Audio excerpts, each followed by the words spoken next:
Alright, enough of that. Hey, we live, bitch. Alright, let's go. Motherfucking wrong show. We live. Like me in these hoes. Keep my mind clear. I got my water. I got the green juice. I'm finna shoot y'all head off. Yes, sir. Nigga ate good today, too. I got what type of nutrients ready to fucking clap y'all. Alright, let's go. Incense is burning. Tables is turning. Hold up. Let me get ready.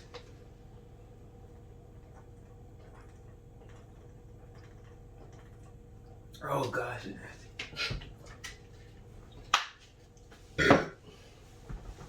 Yo, that fucking green juice, bro.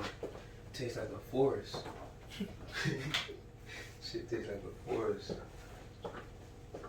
Alright. How we looking?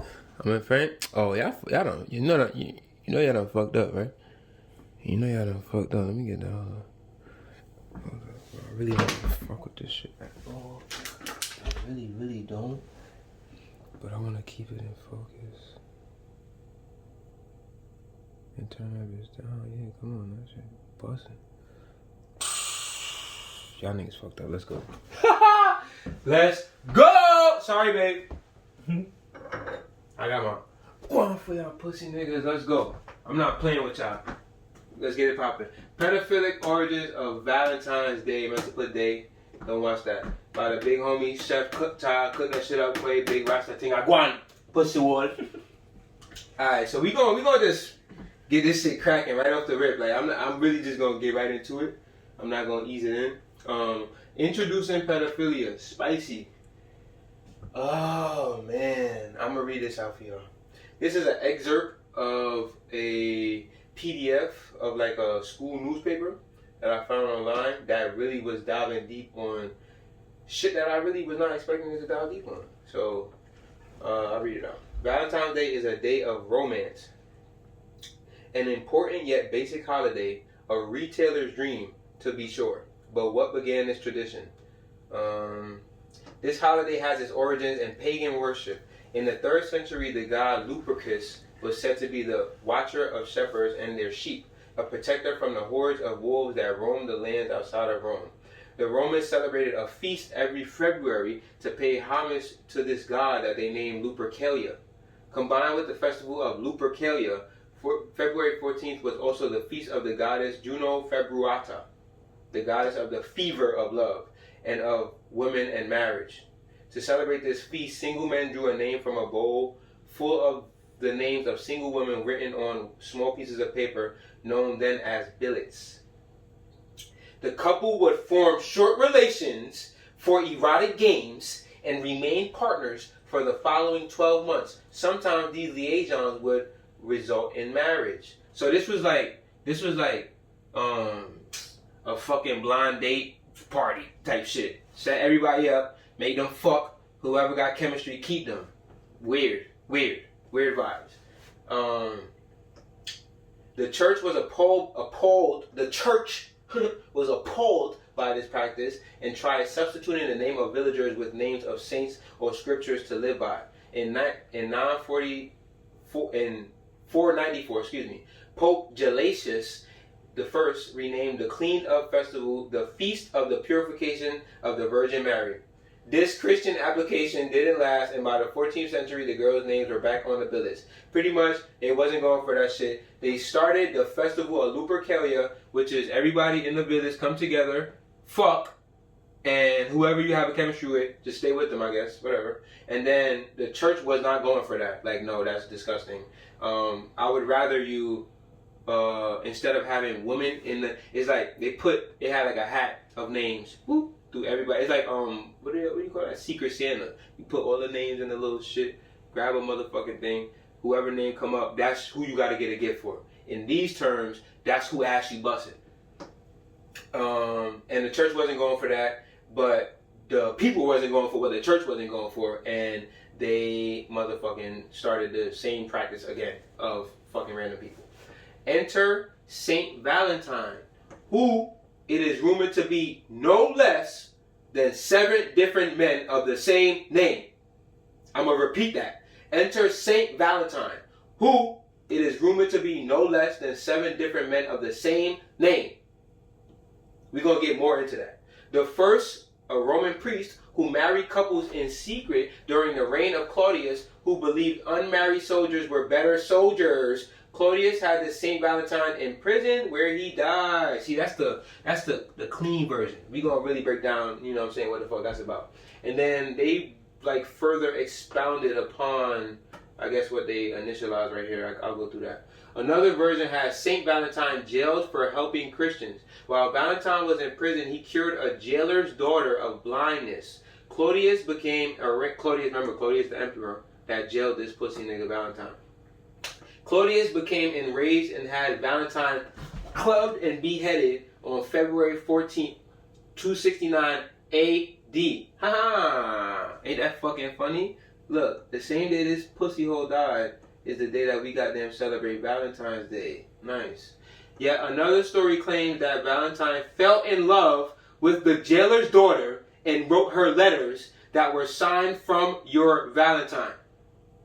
Hence the reason why we exchange gifts and bullshit during Valentine's. Saint Valentine, the patron saint of lovers, evolved from these men and legends. The custom of sending love letters on February 14th appeared in the 14th and 15th century in both France and England, becoming recognized as a Christian feast day. There's significance to that, and we'll dive more deeper into that. This is pretty weird too. In addition, it was also common belief among Europeans that February 14th was the day the birds would begin to choose their mates. The tradition of birds choosing their mates on St. Valentine's Day led to the idea that men and women would do the same. St. Valentine's Day was noted by Shakespeare and the poet Drayton, who wrote the prose title To His Valentine, in which he expounded on the idea of birds' coupling on St. Valentine's Day. That's pretty much bullshit. We'll dive deeper into this, but this is the structure. I'm trying to set the structure up for y'all. Who is Valentinius? Because that's really his name, not Valentine. Valentinius. So these are a few articles that I found on the web, the same web that me and you browse. So there's no reason why you're not able to come to these conclusions on your own, right? So I'm gonna have all of these linked. I'm gonna cite all of my works, okay? So I give these people their credit, their just due credit, and you guys can see it on your own as well. No, I'm not bullshit.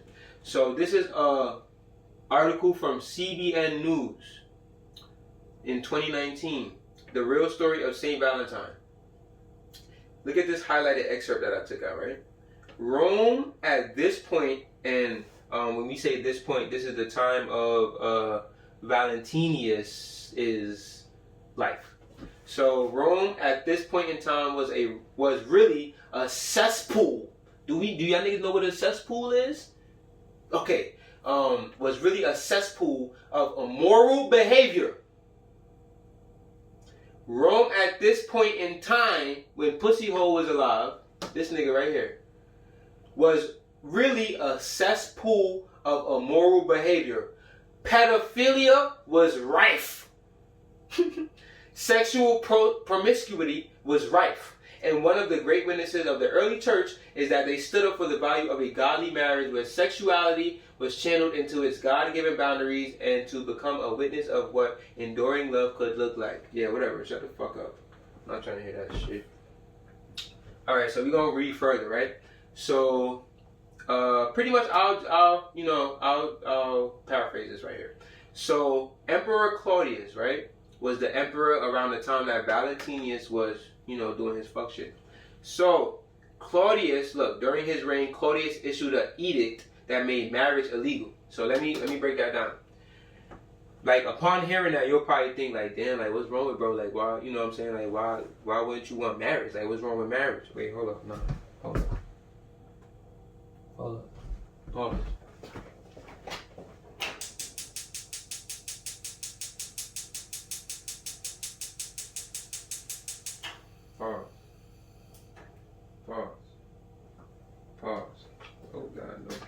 God, no.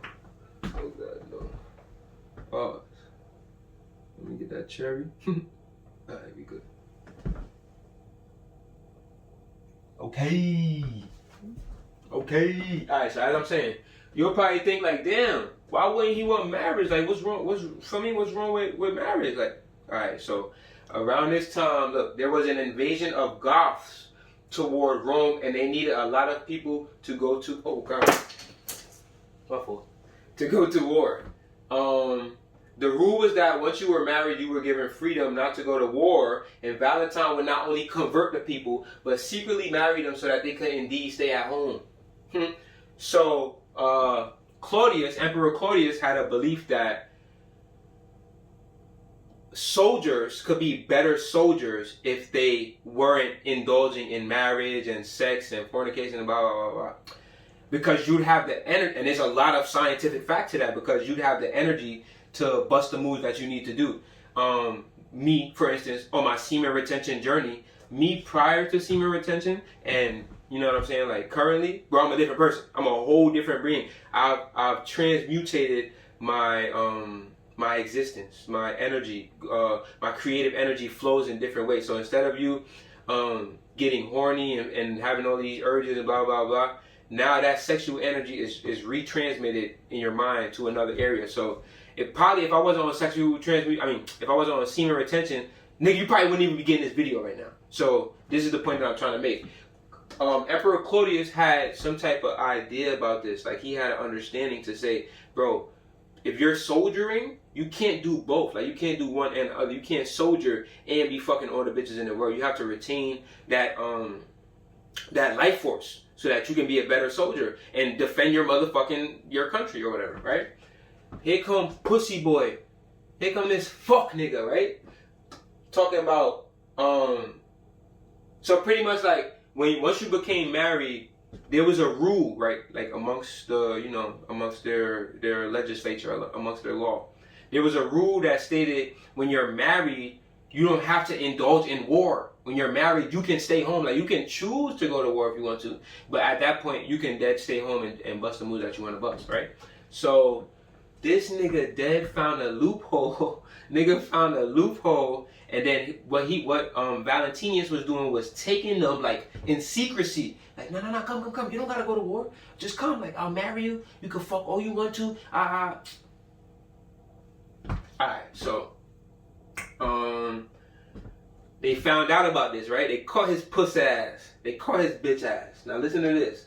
Valentine was arrested and brought to Rome. While he was being held captive, he presented the gospel to his jailer, the judge Asterius, right? So pretty much he said, like, you know, he got caught, nigga got hemmed up, they spin the block on him, caught his bitch ass, brought him to Rome, and then he in order to, I guess, save himself, he presented the gospel to the judge and his jailer, which was Asterius, this nigga right here. So he was, I guess, professing to him the power of love and why he does what he do, blah, blah, blah, blah, blah.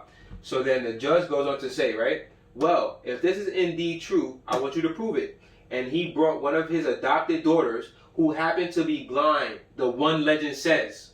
There's wild importance in that. The one legend says. We're going to break that down more throughout this video, but keep that in your head, bro. The one legend says. Watch how nasty I get with that. And what happened is that Valentinius, or Valentine, he laid his hand upon the girl, and she was healed. She was healed immediately, quote unquote, right?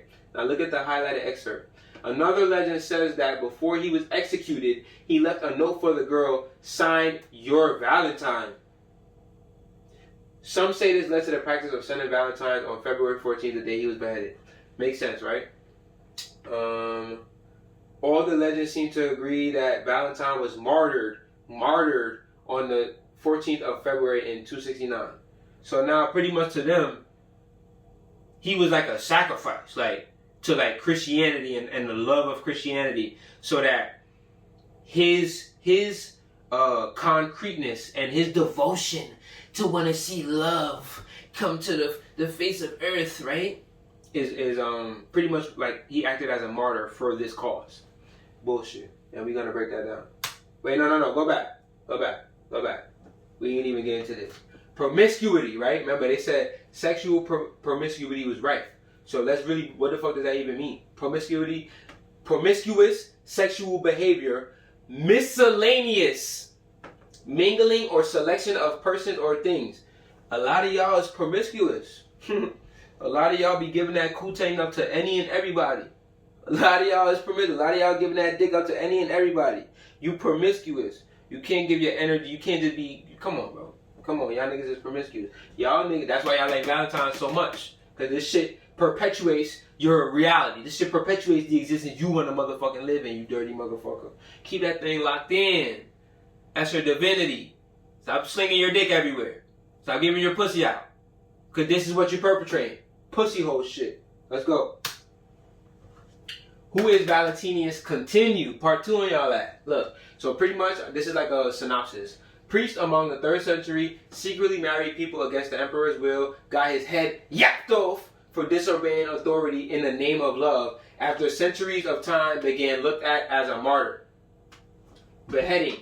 Jailed for treason against the council, marrying people in the time of war. So as I just explained, they spent the block on his bitch ass, caught the nigga lacking, spent him to Rome. Then he had to prove himself. Not even prove himself. I guess they just held him captive until they felt ready to goddamn chop his head off. And then when he did this touching shit, right? Touching and healing immediately, right? They yapped his head off. They cut his fucking head off. And we're going to get into that, right? Different accounts. While jailed, he was said to have healed a girl in hopes of showing the emperor the healing powers of love. Let's dive into this. So now when I say different accounts, remember I said, hold up, bring it back, run it back, run it back, run it back. Where is it at? Where did I see it was at? Oh, boom. And he brought one of his adopted daughters who happened to be blind, the one legend says. Remember I told you I was going to get nasty with that, right? The one legend says, what is that insinuating? What is that insinuating? First of all, a legend is myth. There's no factual truth to this. It's a legend. That's the point of it being a legend. It's a myth. There's no factual truth to it, nigga. So pretty much, one of his adopted daughters who happened to be blind, and what legend says. There's other accounts that word this story differently. In one account, it's the judge's adopted daughter.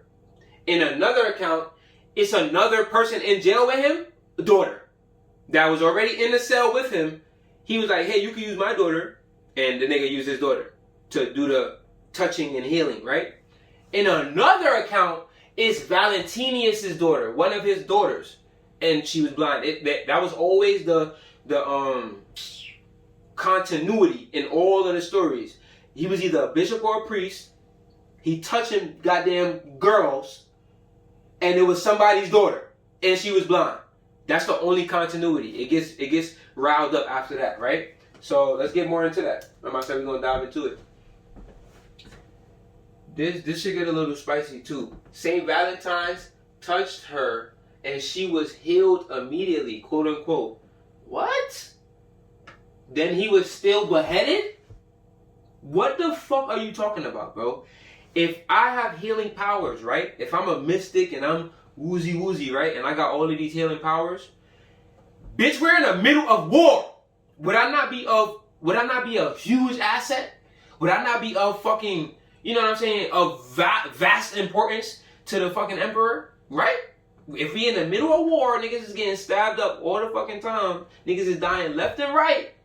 Wouldn't you want a medic or a healer with all of these powers to motherfucking heal people? Hello. So, if that's the case, how you touched her, healed her, and still got motherfucking your head cut off? How did that work? How did that translate?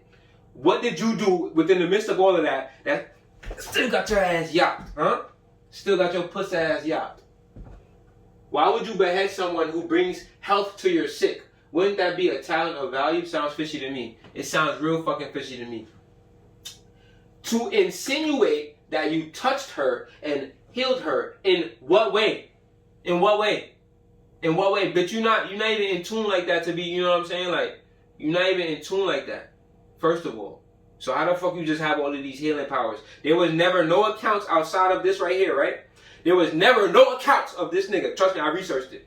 That there was other stories to say, he Like, this is what he's known for doing. You know what I'm saying? He's like into witchcraft, or he's blah, blah, blah, blah. Like, there's no other accounts of this pussy hole healing nobody else but this one blind daughter.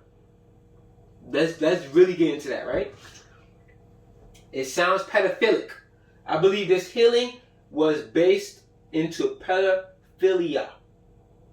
Pretty much that's exactly what I'm saying right now. He keeps hinting at the healing powers of love. What kind of love?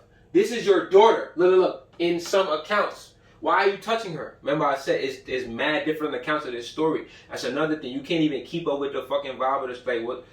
Like when one person tells it, it's this. When another person tells it, it's this. When another person tells it, it's this. So me being the master researcher that I am and vetting out information, all I did was take all of the accounts and just find the similarities within them. I took all of the accounts and find out the continuity within them. Because y'all can say whatever y'all want because it's a legend. So you go, alright, this is like this. This is like this. Just like this. You ever had a fight in school? You ever seen a fight in school? Nigga, that fight gonna be explained a million different times. One nigga might have whooped the ass this nigga way. What the other nigga might have won. It might have been a draw. The nigga might have picked him up and slammed him. That story gonna be told all type of different ways unless you was there to see that shit yourself. Bitch, this was in 14... No, I'm bugging. This was in 269, nigga, 3rd century, bro. We're in the 21st century. Imagine how much stupid ass niggas done fucking iterated this fucking story over and over and over and over and over again to where it fits whatever narrative they want it to fit, i.e. Valentine's Day, right? Same way when you get into that fight, nigga, people gonna tell that story over and over and over and over and over again until it fits whatever narrative people want it to fit, right? So pretty much it's the same thing here. And like I'm saying, this is your daughter in some accounts. The first instance that I started researching about this, I understood it to be his daughter. Then in other instances, I started reading that they said that it was the jailer's daughter, meaning the judge Asterius, right? Or whatever the fuck his name is. And then in other accounts, they say that it was somebody who was in jail with him, daughter. So it's like, who daughter is it, homie? And all I know is that it's somebody's daughter that's being touched. They just don't want to say in what way. You talking about healing powers of love. What kind of love, nigga? That's a damn little girl. Fuck you talking about healing powers or love? Why is she even in this equation? Bitch, you're done. Like, that's it. Why did it take you getting caught in jail? This was important. This was a good one for me. Why did it take you getting caught in jail to attempt to prove your gospel? Because you knew the jig was up. Sound like some Jeffrey Epstein, I got caught, so I'm going to kill myself and be with Baphomet type shit. That's exactly what it sounded like to me. Because like I'm saying, when I research it, there's no other accounts of homie doing any type of healing powers. The only thing that they say is that he married people in secret. Bitch, it don't take no fucking magic to do that. You married, holy matrimony, whatever. That's all it takes. You know what I'm saying? Through sickness and health. That's what they be saying, right? That's all that it takes. When you go to a fucking marriage, do you see anything magical happening? No. They're just saying some words and forming a unity. That's all that's happening. So why, out the blue, out the poof pie air, this nigga turned into motherfucking Alakazam out of nowhere? This nigga turned into fucking Genie. This nigga turned into Shaq out of nowhere, bro. Get the fuck out of here. Why did it take you getting caught in jail to attempt to prove your gospel? If this is what you preached, if this is what you goddamn was about, then, you know what I'm saying, you would have been on this type time forever, and then when they locked you up, you would have been even more on that type time. Simple as that. Wait, hold on, let me see if we live still. Oh yeah, we jinging. Damn, I'm already 30 minutes in, bro. Nah, we gotta hurry up. Okay, so yeah, nigga, you knew it was up, bro. That's what I'm saying. It sound like some Jeffrey Epstein shit. This pussy nigga had this big, dirty, stinking island, fucking molesting and raping all these damn kids, and all of these celebrities got their name on this list to the island. They on the charter list to the island. You gotta get a private charter to go to the island, right? And I'm gonna make a video shooting this stinking ass, bitch ass nigga too. I'm on bullshit with y'all. I'm not playing with y'all at all. And this is exactly what the fuck it sounds like. Jeffrey Epstein. Cause remember. He was on bullshit this whole time. He got all these, you know what I'm saying, Hillary, Will Smith, all of these celebrities on his list to come to this island and get freaky, right? You dirty, nasty motherfuckers. Then he got caught. What he do in jail? Nigga kill himself. Oh, God.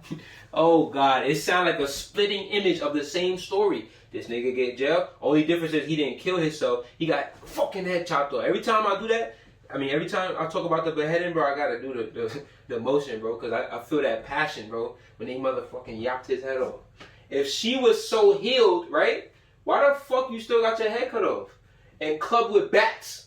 Wouldn't someone with healing powers be imperative in the midst of wartime? Stop the cap.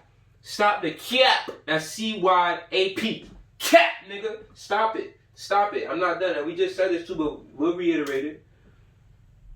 Where is the romanticism? Chocolates? Flowers? I didn't hear nothing about a postcard, a damn Hallmark.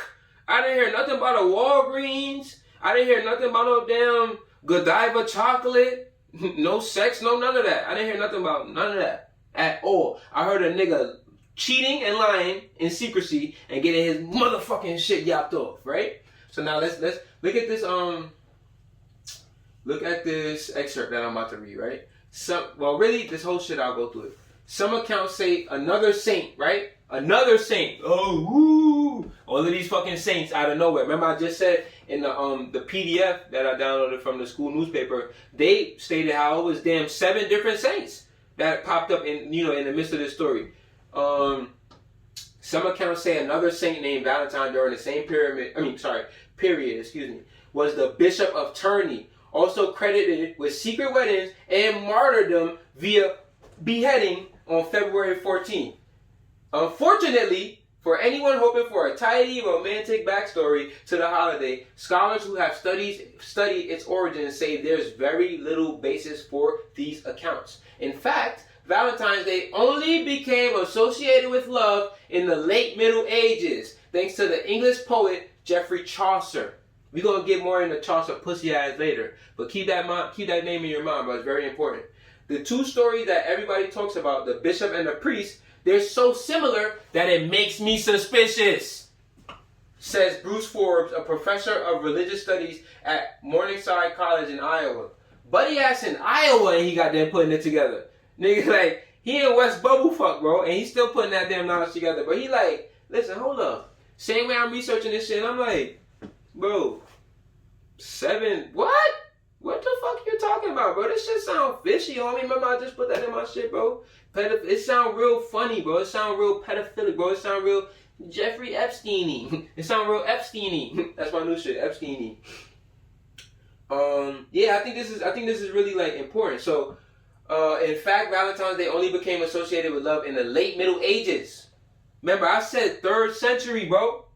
If we in the 21st century right now, what the fuck will be the middle, right? That's why it's called the Middle Ages, right? Use your head.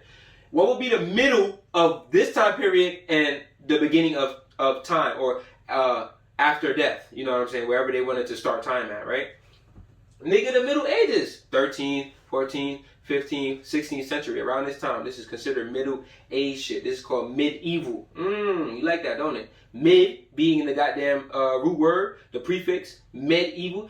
Just because they spell it M-E-D, nigga, look at the word that you're saying. It's still mid, right? Medieval. Oh, God.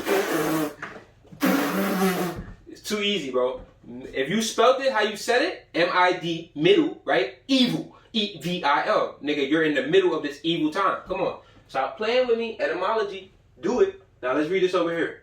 No. We're not even going to read all of that.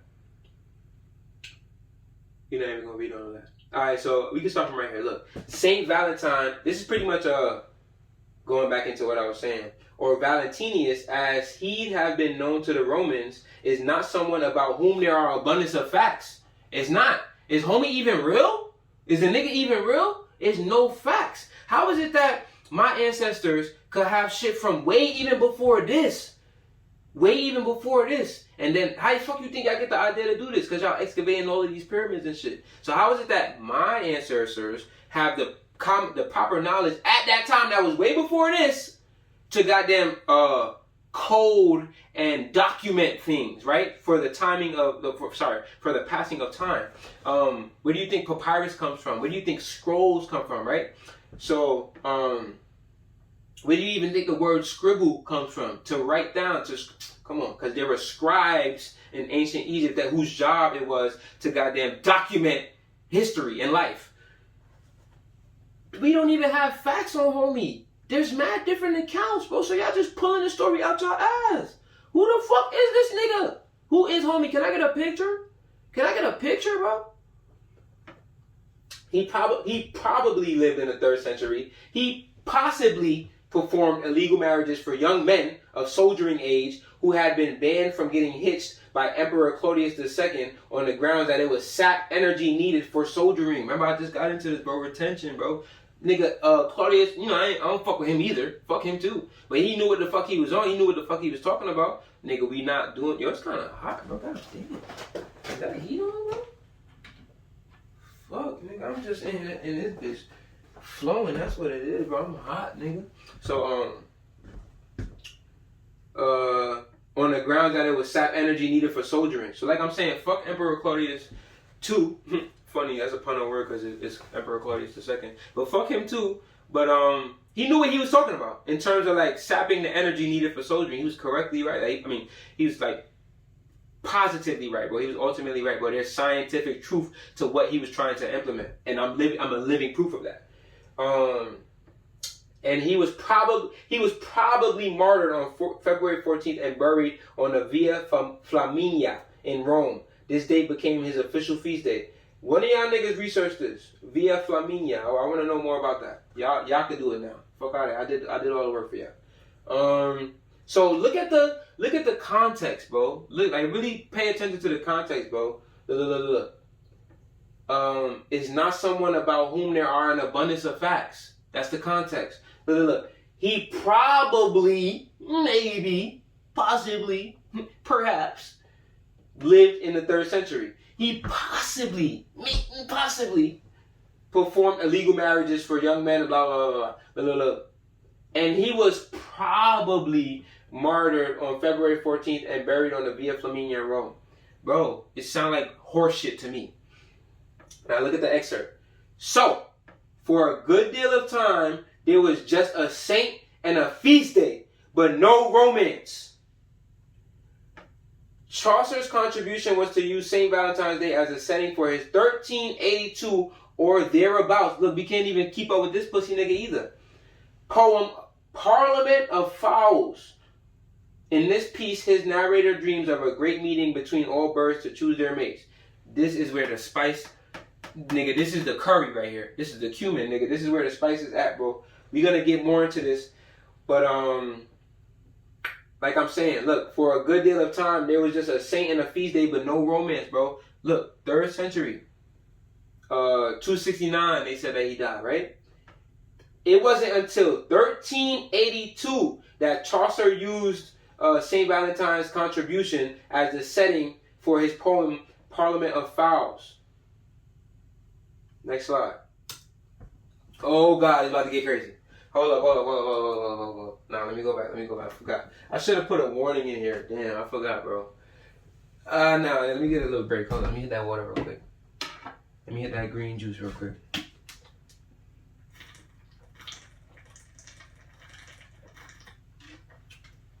Because it's about to get crazy. I need the universe's energy. I need that charge. Excuse me. It's about to get crazy, and I don't even know how. You know what I'm saying? Pretty much, bro, this shit about to get spicy. If you got kids around, move them. Or, you know what I'm saying, like, at least put them on the time, you know what I'm saying? Don't be watching this around no kids. I'm gonna put the title explicit so that y'all niggas know, nigga, this shit is spicy, bro. This shit about to get crazy.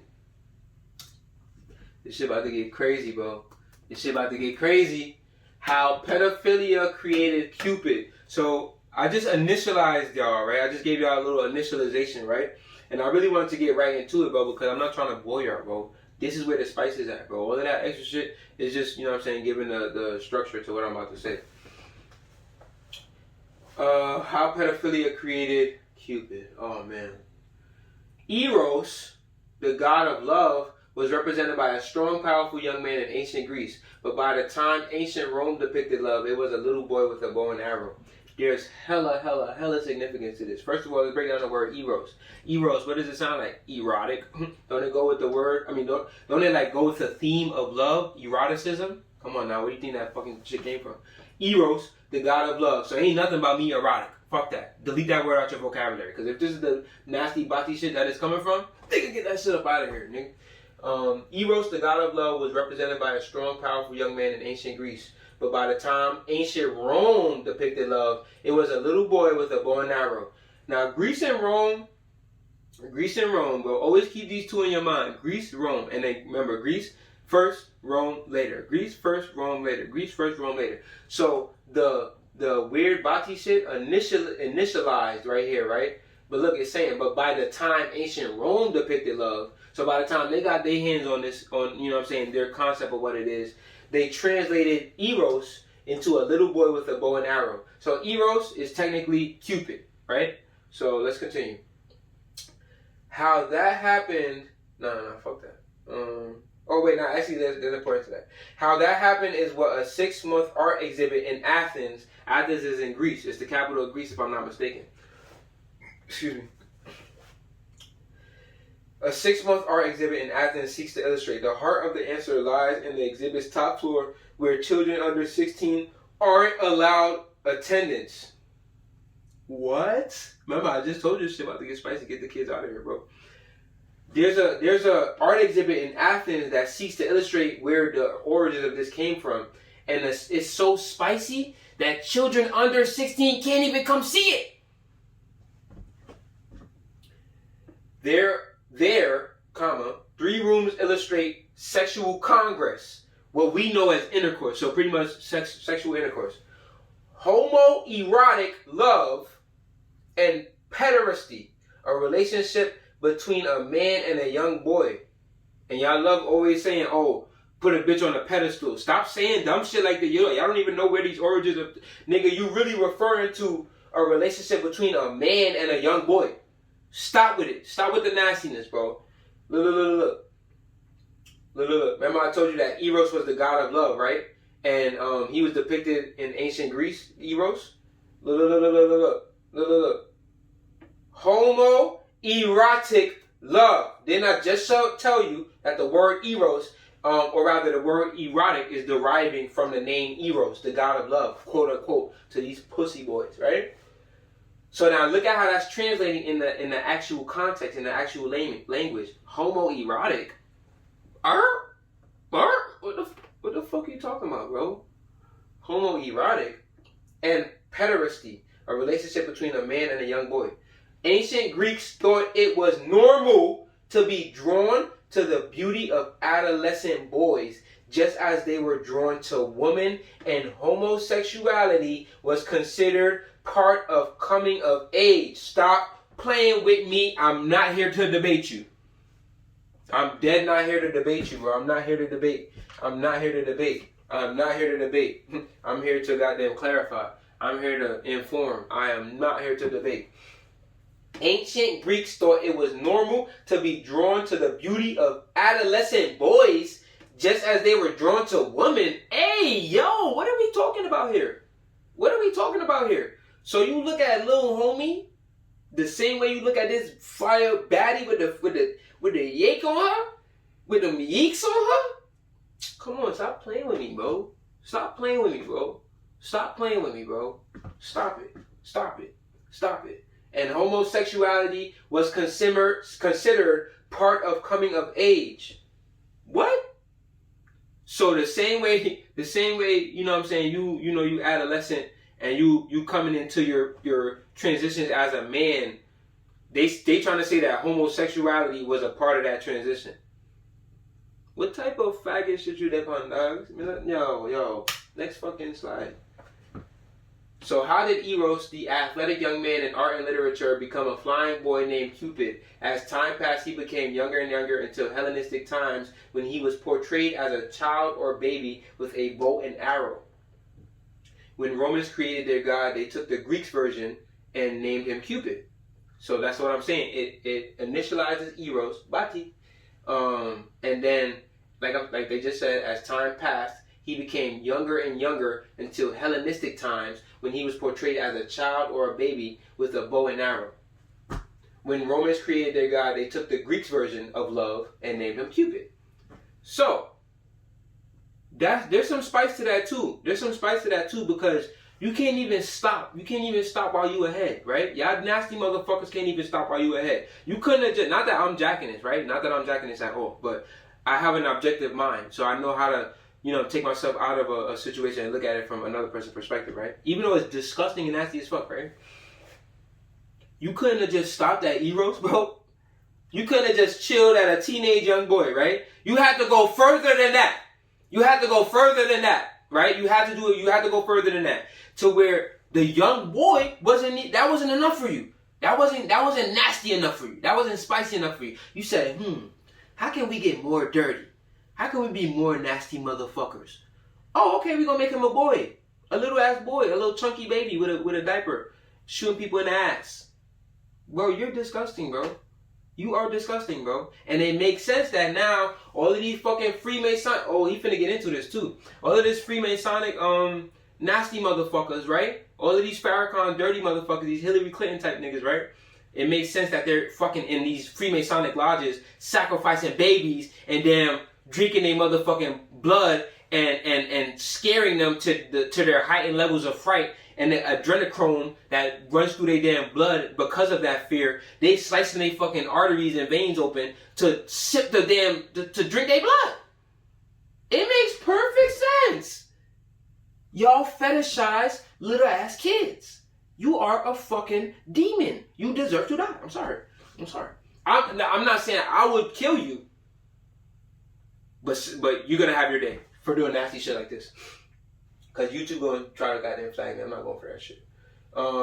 They even use Cupid in the names of their small-time pedophile stings, and then allow the elite to continue the global sex trade. Trump won't change this, no matter what Ivanka says or does. And they used to beat women at the same time. Look, bro has links. Go to it, bro. Blackrent.com, bro. Go check this shit out, bro. It's another blog. He on the same type time. She on the same type time. Whoever fucking wrote this shit. Kudos to y'all niggas, bro, because it's niggas like y'all that's gonna get us right. I appreciate you. Blackrent.com. Go check this shit out. Xmas has a similar origin in Saturnalia. If you don't know what Saturnalia is, it's pretty much the origins of Christmas. And I'll probably make a video about this, you know, another time. But it's the origins of Christmas. And, oh look, it just says that. Xmas has a similar origin in Saturnalia. So pretty much Romans worshipped the Saturn god from like December 17th to the 24th. So a week long. And pretty much the premise of it was like an ancient day purge, but instead of running around busting niggas' heads, you running around doing disgusting shit and having sex and drinking until you can't drink no more. Blacks keep ignoring it and practicing rampant Satanism, right along with whites and Jews who are going straight back to hell when they die. Fucking sickness. You correct. You are right, Black Ren. Thank you. Oh, it's about to get crazy now. The fetishization, how the fuck you say that? Idolization of babies / baby Jesus. Why are y'all so obsessed with babies? I get that they're pure. I get that. I love it. You know, new life. Woohoo. I love it. You don't sexualize a child. Bro. It's not a black and white issue, bro. It's right versus wrong at this point. You do not sexualize a fucking baby. How do you even look at a child like that, bro? Why do you think all this pedophilic shit be coming from these niggas, bro? Don't it fucking make sense? Because this is the shit that they fucking worship. Use your fucking mind, bro. Do your research, homie. Look at baby Jesus. I took these screenshots, right? This is baby Jesus. I guess this is the Virgin Mary right here. Yeah, that makes sense that that's a Virgin Mary. At least she got the sun around her. Look at how, oh, I'm about to buzz your head too. There's significance to this. Look at how there's little halos of light around the head, right? In all of the depictions, little halos. That's not a damn astronaut helmet, nigga. I know it looked funny. That's halos of light. What that's signifying is that they're blocking the sun. They're blocking the light. The natural life force of life. Why the fuck you think they're trying to do that shit in real life? They're trying to dead block the sun in real life. Why are you blocking the sun? Why are you changing climate? Nigga, that's the fucking battery of Earth. What the fuck are you doing, bro? Because that shit is not your battery. Because you're not a natural human being. How the fuck you get sunburned? How the fuck the thing that fuels the entire energy ball that we live on, and we're microcosms of this energy ball. We just smaller energy balls. How the fuck when that energy ball hits your energy ball, you burn. That don't make no fucking sense to me, nigga. I be goddamn getting right in that sun, bro. That motherfucking, what, nigga? Them sun ray, them photons hit my skin, nigga. Melanin be busting, ho. My skin, my fucking hair be glowing, bro. Hair start turning damn different colors. Come on, man. Y'all guys getting burnt the fuck up. You coming outside in long sleeves in the summertime, bro. Come on, stop playing with me, dogs. Stop playing with me. So there's significance to this little wrap around the head shit. But really what I want to really like hit on, why the fuck baby Jesus look so old? Why the fuck baby Jesus like a grown ass fucking little person? I'm not gonna say midget. Why the fuck, like, why he look like that? Bro, look at homie, bro. Zoom in on this shit, bro. Why he looks like that? But he got the receding hairline. Why he got the early pushback at 2 years old? Why is he depicted as an old man, bro? Look at the early go back. This probably the only one where I see him look like an actual baby. So that's another point. Why the fuck they depicted him as an old man? I believe, right? And through my accounts of research, proves that, but it's like y'all's way of like making it okay mentally. Because if you left it like this, you'd have no choice but to embrace the purity and innocence of a child, right? But if you depicted him as a little grown man, and you're already loving on grown men, then it's perfectly fine for you. It makes perfect sense at that point. You dirty motherfucker. This is the third point that I'm about to hit. Right here, right? Look at his hand. Look at his hand. Look at his hand. You see that little two shit that he's doing? There's significance to that, bro. That's called apostolate succession, bro. That's a sign that they throw up to let niggas know, like, timing. Bitch, I'm on demon time. Literally, I'm on demon time. Let's get into that. Apostolate succession. Still, same shit. Look. Baby Jesus versus adult Jesus. Grown ass damn baby. Remember, I just said this. This is a whole different picture. Still got the light. Around it, right? Look at pussy over here. Still got the light around it. Why this nigga look like Borat? Why this nigga look like Stan Van Gundy, bro? This is a child. This is a baby, bro. Why this nigga look like motherfucking Tom Thibodeau? Come on, bro. Buddy look like Andy Reid, my nigga. Stop playing with me, bro. Stop playing. Look at homie over here. Look, adult Jesus, aka Caesar Borgia. Borgia is also the name of the Roman army. Wow. Ain't that a coincidence? This is also proving that Jesus is a figment of your imagination, not mine. Because in reality, he's just Caesar Borgia deified. Because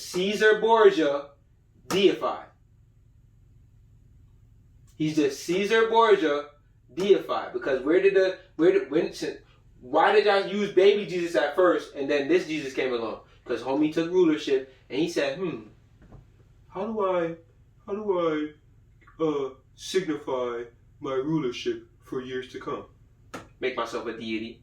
I'll always live here. Stupid niggas ain't gonna know no different, right? Let's get into that. Let's get into it. This is a video that we're gonna watch. About apostolic succession. Yes, very good question. This Caden says, I guess my question is very basic. What is apostolic succession? Do bishops have the same authority as the apostles? It's clear in the Bible that Christ gives authority to his apostles, but in what way and order of magnitude does authority pass from the apostles to the bishops? Good job, Caden Cramsey. That's a great question. Yeah, I mean, pay attention to Buddy ass. Dr. Andrew Swafford. I'm finna clap him too. Watch that. Excuse me, take Luke 10:16. I know it's a little low. He who hears you hears me. Jesus thus, he who hears me hears the one who sent me. So clearly the apostles, to reject the apostles, Luke 10:16, is to reject Jesus. Look at Acts 1 when they, by the way, they cast lots. To reject the apostles is to reject Jesus. So you deify Jesus, make him into this big whole whoopla, right? And then now, remember, apostolic succession. What does succession mean? That means, what does a successor mean? That means the person after you, right? That means the thing that's coming after you. So it's like, I gave Buddy ass this power. I kept this, we did it right here. You know what I'm saying? When I say right here, I mean we did it correct here. We got the people to worship this nigga. How do I keep that lineage going? Apostolic succession. So now I make up a book that has scriptures that promote the other people that I want to goddamn bring into fruition, or that I want to bring into rulership, right? Because then now I put a scripture that says to deny the apostles is to deny Jesus. Brethren, fuck Peter, Paul, fuck Jesus, fuck all of them. Come in. To replace Judas with Matthias. This is a separate thing, but the lot casting, as a number of scholars have pointed out, this really has priestly overtones. Think about how Luke's gospel begins. Zachariah is appointed by Lot to burn incense in the temple. And now here we have part 2, the sequel of Luke's gospel, casting lots to pick Matthias, Judas's replacement. So the office of apostle is unique in that the apostles are witnesses to Jesus, his ministry, his resurrection, and that Paul is a unique apostle called as one. Look, that's how they get you again. Only the apostles witness Jesus shit, huh? Only them, right? So then now it's like, okay, they're the only ones worthy. So I'm going to give them the same energy that I give goddamn Jesus Christ has, right? Continue. Untimely born, as he says. The bishops become successors of the apostles, but they are not the same as the apostles. So think about the authority to bind and loose. This might be a good way to do it in Matthew 16 with Peter, or Matthew 18 with all the apostles. The authority to bind and loose, and you can look at Catechism, I think 555 points this out. But in a Semitic context, it means the authority to teach authoritatively, the authority to govern, to include and exclude within the community, so think about excommunication right, and the authority to forgive sins. Got him. Dr. Andrew, I'm finna clap you. The authority to teach. Hold up, pull it up. I'm not playing with you, Andrew. Teach authoritatively. Teach. The authority to govern. Include and exclude within the excommunicate. Excommunication right, and the authority to forgive sins. And to forgive sins. What's up, dogs? That's my whole life right there, pussy. To teach, to govern, to excommunicate, and to what was the last one? What you said? And the authority to forgive sins. And to forgive sins. Bro, how the fuck I forget that was the most important one? So then you create this fucking bullshit called sins, right? And then now you the only one with the fucking power to do it, to forgive it. What? Nigga, suck my dick, bro. Fuck out of here. Shut up. Look at how they create all these little boom booms for me, so that to control you a little bit more, to make it go a little bit deeper. All right, let's get up out of here. Fuck you, Andrew. That was enough. Shut your mouth. What's this one? Do I want to give y'all this one? And then finally, and this is important, oh yeah, the role of suffering in the life of discipleship. Let's go. If you want to be a Christian to escape suffering, you should join some other religion. What? Bro, you starting spicy. What the fuck you talking about, bro? To avoid suffering and be a Christian, you should join another religion? Bro, what, bro? Bro, what are you telling me right now? Discipleship. If you want to be a Christian to escape suffering, you should join some other religion, because that's not how this one works, right? Paul, look at Paul's message. This is a great selling point if you want to sell the gospel. Through many tribulations, we must enter the kingdom of God, right? So how do I enter the kingdom? I want to be in the kingdom. People say, I want to go to heaven. Good. All right. Then be prepared to suffer, because you're being...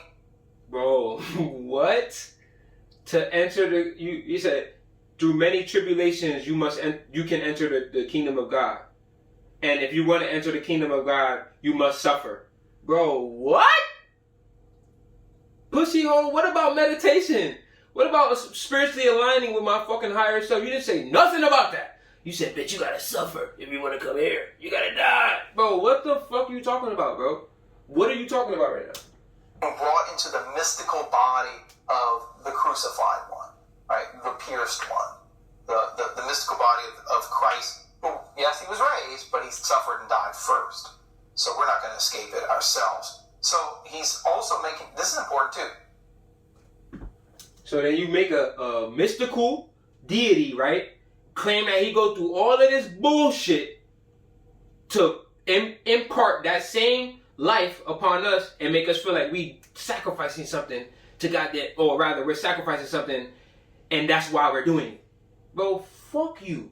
I'm not suffering shit, pussy. Fuck you talking about? I will beat your ass. How about that?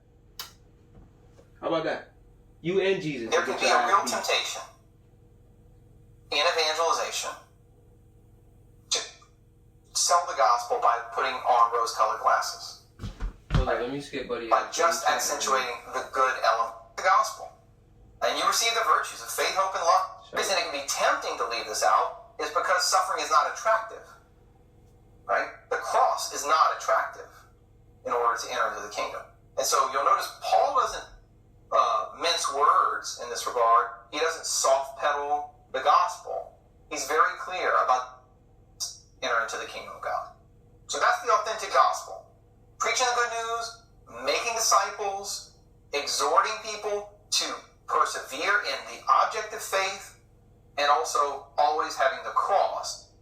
And what they mean by that is, well, I might believe in Jesus or believe in God. Oh, yeah, there you go. What does the church look like in terms of its organizational structure? There you go, right here. This is what I was looking for. But that's not it. Because notice what else is going on. And also, always having the cross as a part of the good news. That's all there. But that's not it. Because notice what else is going on here. And this is really crucial for us today. What does the church look like in terms of its organizational structure? In contemporary times, a lot of people will say, well, I'm spiritual but not religious. Listen to this. Fuck what they mean by that is, well, I might believe in Jesus or believe in God, but I don't obey. What?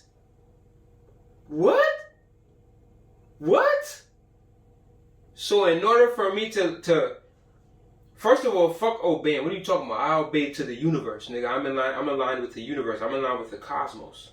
That's what the fuck birthed me. Not Jesus' puss ass. Okay? So you telling me, in order for me to align or blah, blah. What you said, pussy? I believe in Jesus or believe in God. Oh, my fault. I lost it. In order for me to be spiritual, I gotta obey a religion? Boy, I'll beat the fuck out you. Boy, I'll whoop your motherfucking ass. You try me like you knock on my motherfucking door on Saturday morning. Bitch, I'll backhand the shit out you. Bitch, I'll cuff your ass up, bro. Stop playing with me, bro. I'll do my own work, bro. Thank you very much. I'll do my own studies. Appreciate it. I'll do my own homework. Appreciate it. My ancestors left a whole guide for me, and it's not called the Bible. Come in. I don't obey. Come in, pussy boy. I don't follow the rules of any particular church. I don't. You right, I don't. Usually means I believe in God or believe in Jesus, but I don't go to church. I'm not a member. False. What's Buddy name? Buddy, what's your name? We gonna call Buddy Salt and Pepper, cause you got the salt and pepper. S&P, you talking bullshit right now. That's your perception and your funky ass understanding.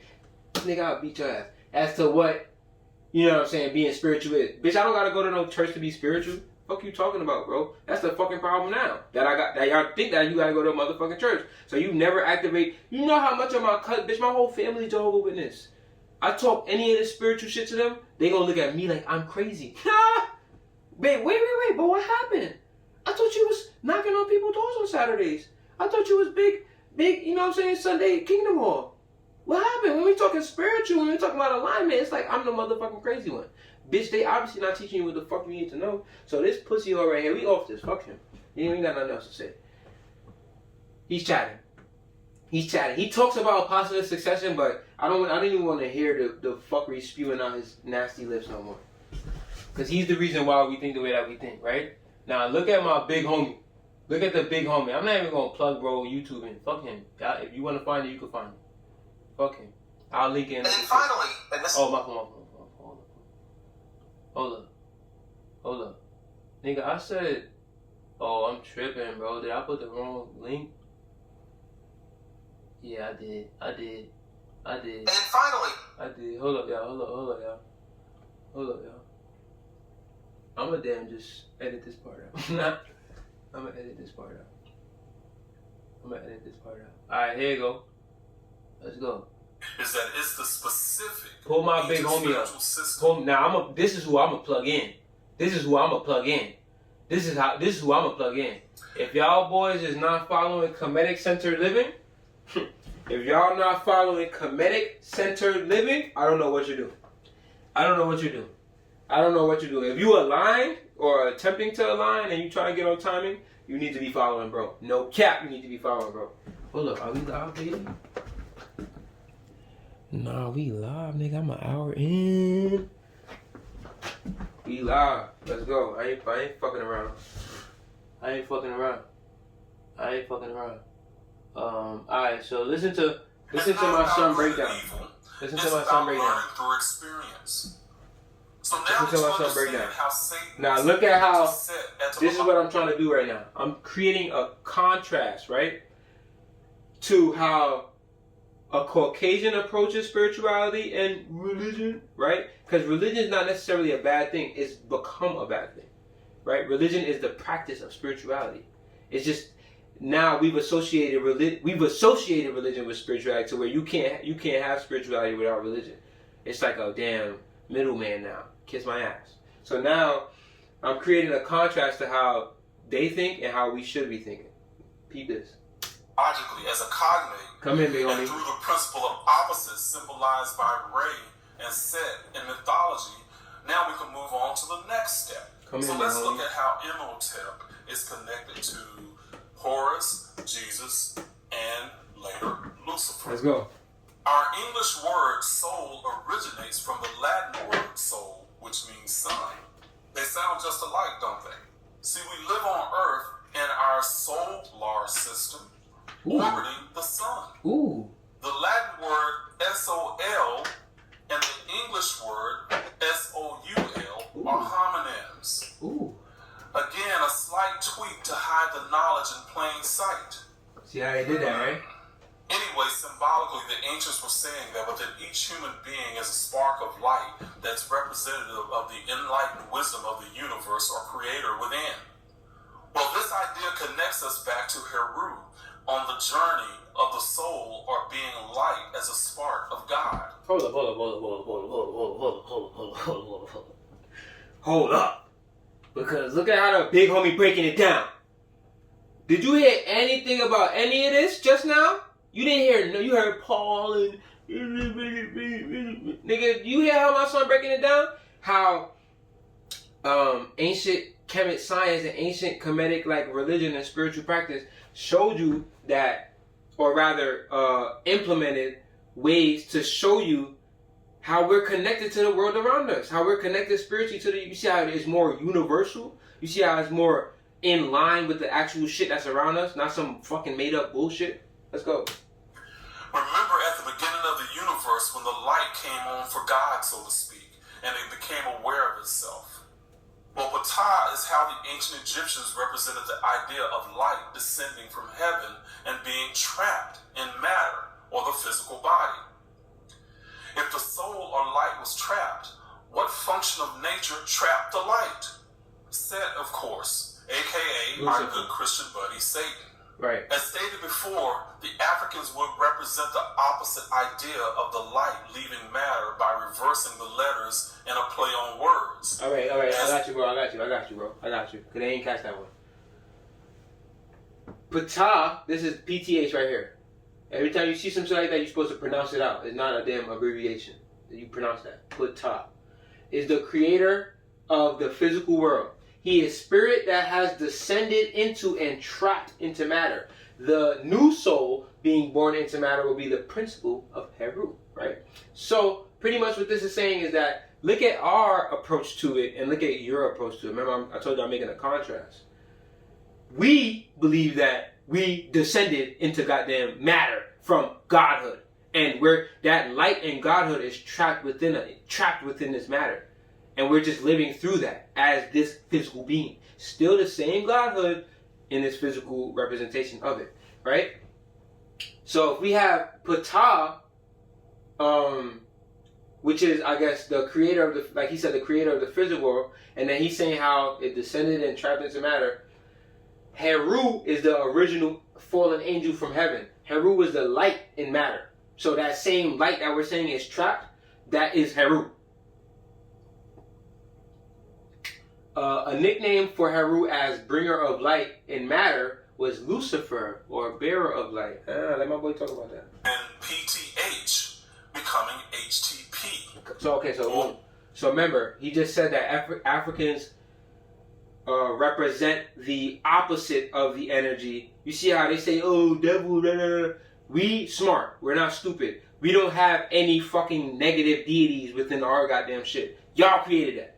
There was no devil in our shit. There was no motherfucking Lucifer. Lucifer was just the opposite of Ptah, which was Hotep. Lucifer was the opposite of Ptah, which was Hotep. Ptah meant spirit falling into matter, becoming life, right? So what the fuck would Hotep be? Spirit leaving the matter and going to a peaceful resting place. Today we use the term Hotep as meaning peace. Come on, look at how even the opposite, when we wanted to embrace and represent the opposite within our natural life, it still was goddamn righteous. It still was righteous. It wasn't no Baphomet, horned, goat, breast having, none of that stupid shit, bro. None of that dumb shit, bro. So really, I just wanted to hit there.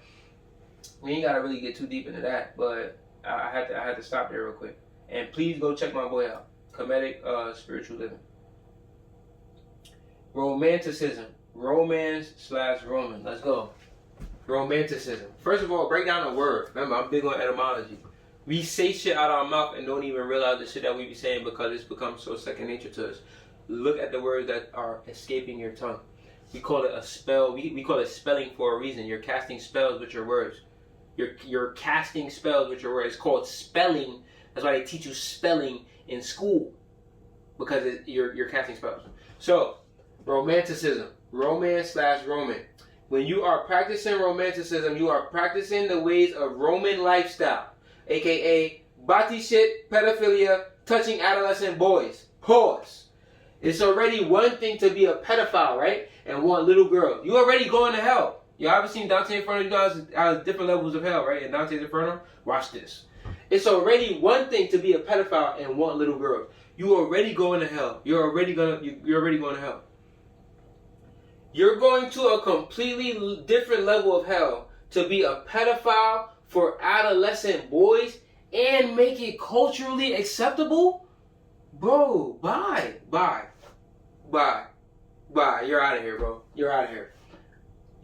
You going to hell, but the thing is you already reside there. You already come from there. Hell is consciousness torment. Let me repeat that for you. Hell is consciousness torment. We consciously torment ourselves every day when you're goofy ass walking in a fucking McDonald's, bro. You eating no type of funky shit. Don't even know what the fuck is in that meat, bro. It's not meat. I tell you that much. When you walking into all these fucking Burger King, when you don't want to do yoga, when you don't want to align yourself, when you don't want to read that book, when you keep going to that fucking stupid ass block that's not doing nothing for you, when you keep selling them drugs that's hurting you and the people that you motherfucking selling it to, consciousness torment. Let's go. Romanticism. Oh yeah, let's go. I have to make a contrast to this. Now look, you see this says romanticism, right? Look at what the search pops up when I type in romanticism. Do you see any chocolate or love or not anything? Quite honestly, I'm seeing a lot of death and fighting and damn war and shit. What the fuck is this?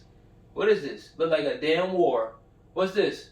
Look like a damn war. What's this? Look like a damn war. What's this? Look like death.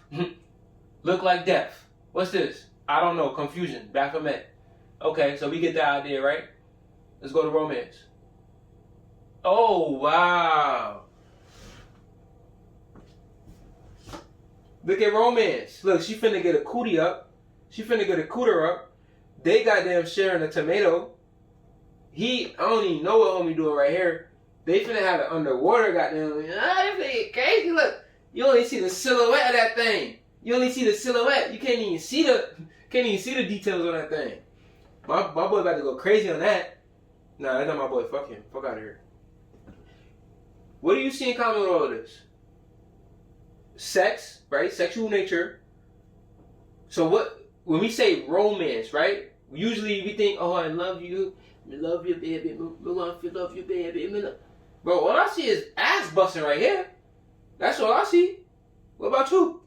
I don't see no one knee on bended knee, ring, flower. I see one flower right here. I'm not gonna do that. I see one flower. Nigga, outside of that, I see bare ass busting. Look, on a magical night, most romantic moment, food and romance. Come on, love, Vastu, and romance. Stop playing with me. What else I see? Caucasians. I don't see no black people. I don't see not one motherfucking black person. I thought that was very interesting. Oh shit. You see what it say, right? You already see what it say. Next slide. Spicy again. Nigga, how's your kids? How's your wife? Oh my god. Yo, I had to delete this shit out my phone immediately, bro. I couldn't even keep this screenshot in my shit for too long, nigga. I don't even need that type of energy in my shit. What the fuck is this? This is romance? This must be the romance that y'all referring to. Look, Rome. This must be what y'all motherfucking referring to. Why my boy? Yo, come on, bro. Why y'all did this, bro? Why y'all made me do this, man? Use your fucking head, bro. Why is my boy cupped up on homie like that? I know y'all see this shit. This is art. This is a plate, nigga. They eating off of this. This is what they eat off. Of. Bro, why is my homie cupped up on homie like that? That's not a female. Do you see breast? Because I don't. Look at the significance between... Alright, look, I'm finna get into something real quick. You know this alpha and beta shit that we love throwing around? This is its origins right here. This is the alpha. This is the beta. In ancient Greece and ancient Rome, the alpha was usually like a Spartan soldier or like somebody who soldiered. And look, what's that right there? The Trojan motherfucking helmet right there. Look at his rod right there. Or whatever the fuck you want to call that. Staff, whatever. So the alpha, right, was usually an older male, most times with a beard, right? And we're going to get into this. The alpha seeked out his beta. Like he found whoever he wanted his beta to be. Usually it was an adolescent boy on some Eero shit. 13, 14, 15. And they be grown-ass 30, 40-year-old men that chooses the boy to be their beta, right? The boy doesn't become the alpha until this right here. Until the beard comes in. Look at how he's clean face, right? Clean face. Nigga got the Rick Ross right here. Clean face, Rick Ross. Alpha, beta. Why is my boy cuffed up on him like that? Why you up on that man goose like that, bro? Come on, chill. Fire shot, fire upon that. Come on, next one. Yo! Nah, I forgot this one was here. Oh, God. This is what y'all like to fucking worship, bro. Look at the Versace print. Is that the Medusa head right there? Might fucking be. Look at the Versace print that y'all love to rock. Versace, right? Versace, right? Look at it. Lining the plate. And this is what it represents. You can even tell the difference that this is a man and this is a boy. Why is his body formed? This is a man's body. Nigga, look at his chest. He got pecs, nigga. I got pecs. Bro, this is a child, bro. Why you got him perched up like that? He don't even look voluntary, bro. This is rape. This is fucking pedophilia, bro. This is what the shit that y'all love. Look at the Versace. Y'all love Versace, right? Next slide. Hey, yo. Here goes some more Versace for y'all, right? That nigga love Versace. Hey, yo. Look, now let's go back. Fuck that. You're gonna see it because this is what you love, right?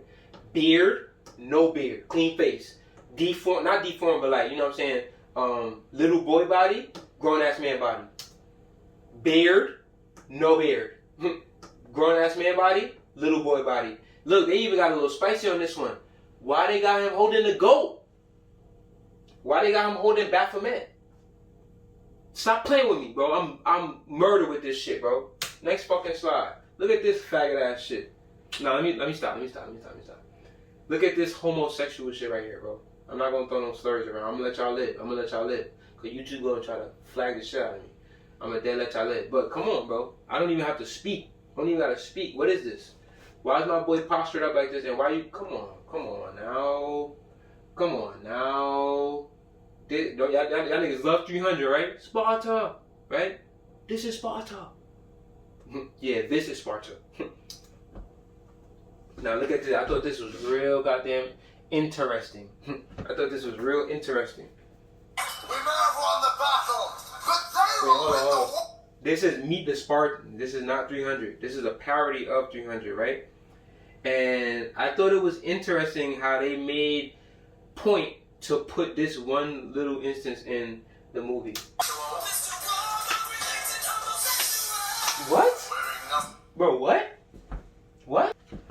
Shot that down. Now look, we're gonna get back into it. Baby Jesus versus adult Jesus part 2. Goddamn. Romans romanticize fucking babies and worshiping them, i.e. baby Jesus / Cupid, etc. How is it that when it translated to Christian culture, he became an adult? Because Jesus is not real. You stupid bitch. It's a depiction of Caesar Borgia. Same way Ptolemy and his Baphomet energy in ancient Egypt times made himself into a deified god. Same fucking difference, bro. Same shit, bro. It's the same shit. The same way Ptolemy made himself into a goddamn god. And for years to goddamn come, that was like the first version of Jesus. Here you go, the goddamn modern version of Ptolemy. Fucking Caesar Borgia. Oh wait, no. Go back.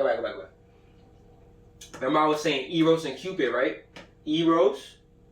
Remember they said they depicted him as like a young, athletic, you know what I'm saying, adolescent boy. Adolescent is like not preteen, like after preteen, maybe like 13 to like 15, 16. That's your adolescent years. Once you're 17, 18, you start to become into a young adult.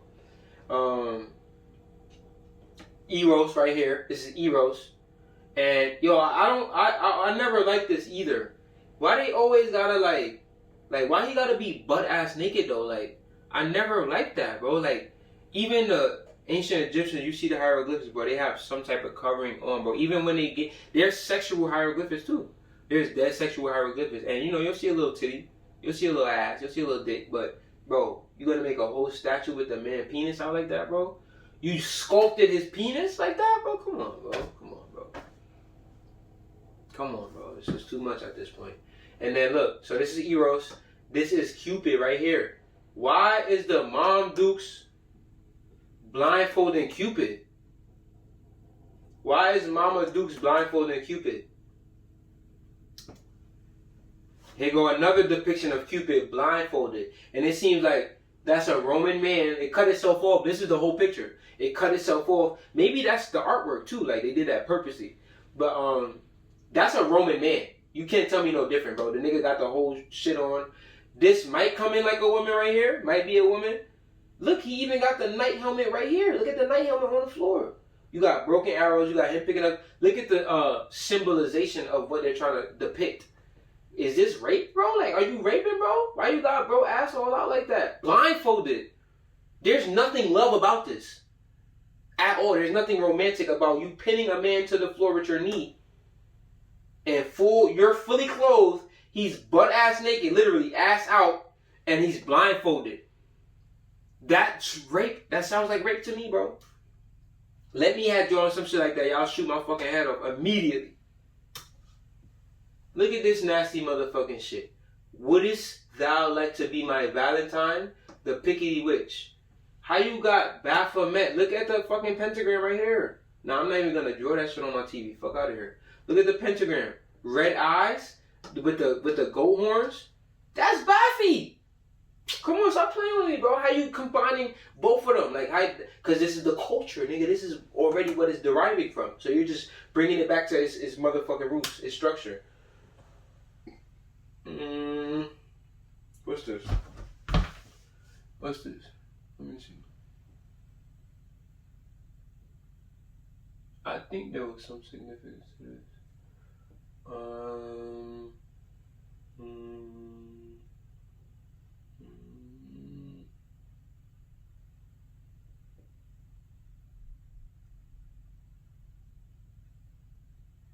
Oh yeah, this was a little crazy.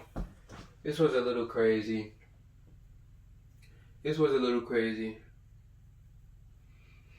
According to some writings, Cupid personally experienced the pain associated with the lead arrow as a child. According to this account, as a small boy, Cupid tried to get some honey out of a beehive and was stung in the process. Of course, the first person Cupid wanted help and comfort from was his mother.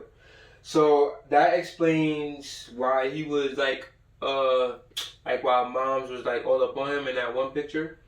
But remember earlier in the lecture, right? The nigga Valentines supposedly touched and, you know what I'm saying, did all of this healing, which I believe was a metaphoric implementation of pedophilia. So here too, I'm thinking metaphorically.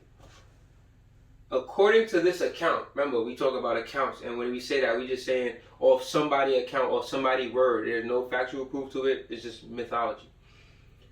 As a small boy, Cupid tried to get some honey out of a beehive and was stung in the process. Of course, the first person Cupid wanted help and comfort from was his mother. Alright, let's really get into that, bro. Remember, look, he said, tried to get some honey out of a beehive and was stung in the process. What, bro? Chill, bro. Chill. That sounds metaphoric. Remember, birds and the bees? Ain't that what we relate to sex? And then, not only ain't that what we relate to sex, ain't that what we relate to, like, innocent sex? Like, you just learning about this type of, you know what I'm saying, this world, this, like, this other level of, like, you know what I'm saying, intimacy and, like, connecting with people. What do we call that? Birds and the bees, right? And what the fuck do bees produce? Honey. So now you saying, oh, Cupid tried to get some honey out of a beehive and was stung in the process? Sound like to me a metaphoric goddamn example of another level of pedophilia, and one of y'all probably touched this little nigga, right? I.e. stung in the process. And of course the first person Cupid wanted help from and comfort was from his mother. Yeah, because his motherfucking father was raping him. That's why, nigga. What the fuck? That's what you gonna go to. Mom Duke's not gonna rape you. They're not on that type of time. It's the motherfucking men, obviously, that like boys. Obviously. Because this is a patriarchal society. That's why it's alpha and beta. That's why the men chose other little ass boys. It's a patriarchal society. You don't hear older women choosing little boys. You don't hear older women choosing little girls. It's these nasty motherfucking men. So now when I'm looking at this, I'm thinking metaphorically to say, okay, boom, the first person Cupid wanted help and comfort from was his mother. Yeah, of course, because he just got fucking raped. Dirty motherfuckers. Oh, shit.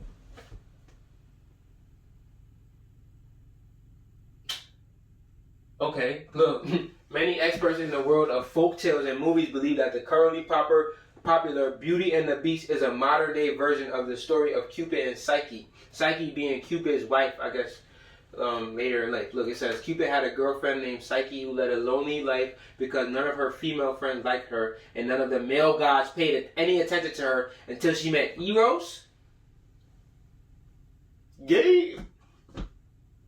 While Cupid is shown always with wings, Psyche, whose name means soul, is depicted as a beautiful butterfly. That's funny, right? Look, so pretty much Beauty and the Beast is the modern day version of the story of Cupid and Psyche. Beauty and the Beast is also modern day bestiality too. Why the fuck is a woman loving upon a beast? Chill out with that nastiness, bro. Chill out. Why are you even depicting that, bro? That's disgusting. Stop that. Stop that. Shot that. Alright, we off this. What's next? Alright, now we're gonna get into the romantic aspect of Valentine's Day. Cause remember, I'm telling you, there was no romanticism. It was a nigga getting his head cut off, and then later along, time, it became celebrated as they like looked at him as a martyr. So, romanticism. Remember I said the name Geoffrey Chaucer. I said keep that in your head, right? Here you go, right here. Introducing Geoffrey Chaucer. Who is this Batty Hall? Romantic poet of the 14th century, family was of the bougie class. Yeah, I guess you said that, bougie class. Made their money in the wine trade. Remember, this is we talking about Greece, we talking about Rome, we talking about Italy, we talking about France. Bro, wine in this time is huge, bro. Even now, this day, these places are known for wine. So you have to imagine these are the formulations of this understanding, or this, like, you know, I guess belief. So if they made their money off the wine trade, this nigga's well off. He's well off. In 1359, teenage Chaucer went up to fight in the 100 Years' War in France, and at the Rethel he was captured for ransom. Thanks to Chaucer's royal connections, King Edward III helped pay his ransom. That's important. That's important. We're going to get more into that. In an article I read, I think it's in here somewhere, they refer to Chaucer as a this-time Kardashian. Keep that in your head. He's like a Kardashian. Because sometimes we need contextualization to really understand. Because nigga, he wasn't in this time. So sometimes it's hard to really understand it. Bro, a Kardashian. Bro really robbed stupid ass. In 1366, Chaucer married Philippa Rowett, the daughter of Sir Payne Rowett, and the marriage conveniently helped further Chaucer's career in the English court. Now, this is where shit get a little wacky to me, bro. Because remember, we talking about accounts. These niggas can't document correctly, right? So everything always gonna be wacky. Now, I googled Sir Payne Rowett. Who the fuck even is that, right? Why was he important? Look what the fuck pops up, bro. Look what pops up. Look what pops up. Look what pops up. Look over here. Here you go, right here. Sir Payne Rowett was a herald and knight from Hainaut who was involved in the early stages of the 100-Year War. Remember, we just referenced that. 100 Years War, excuse me. He became attached to the court of King Edward III, who we also just referenced, right? Of England through the king's marriage to Philippa of Hainaut, whatever the fuck, right? But wait, hold up, bro. Didn't we just say in 1366, Chaucer married Philippa Rowett, the daughter of Sir Payne Rowett, and the marriage conveniently helped further Chaucer's career in the English court. Who the fuck married her then? Like, who was it, bro? Like, these fucking stories do not add up, bro. Next slide, pussy. Chaucer. When Philippa passed away in 1387, which was, remember, his royal connection pretty much, because he has like a well-off family, but he's not royal. He just has a family who's in the wine trade. So Philippa was his technically royal connection, but then, I don't know, because she's supposedly married to King Henry III. So it's like, bro, what the fuck? Chaucer stopped sharing in her royal annuities and suffered financial hardship. He needed to keep working in public service to earn a living and pay off his growing accumulation of debt. This is important. Bro is broke. Nigga has no money. Remember, imagine a Kardashian. Imagine Kim, right? Married to Ye, and then they get divorced. And let's say hypothetically, right? Ye was the source of all of her financial status. And then because they divorced and it was not, like they signed a prenup or something. Hypothetically, it's just hypothetically. Now she's just fucked up. Like she just don't got it. That's this nigga right now. I'm trying to give y'all a perspective, bro. That's homie. He had bread. He comes from a well-off family. Then even married into a more well-off family, more royal family. She died. He stopped getting that bread, and now nigga was broke. Look, suffered financial hardship. Keep this in your mind. This is the type of psyche of the nigga that we dealing with. A broke pussy nigga. Look at this. Look at this. Look at this. Look at this. Look at this. So, for a good deal of time, there was just a saint and feast day, but no romance. Chaucer's contribution was to use St. Valentine's Day as a setting for his 1382 poem, Parliament of Fowls, or I just said that. In this piece, his narrator dreams of a great meeting between all birds to choose their mates. Let me read that one more time. Chaucer's contribution was to use St. Valentine's Day. Remember, it just said for a good deal of time there was just a saint and a feast day. Remember, he died in 269. 1382. 1,100 years later.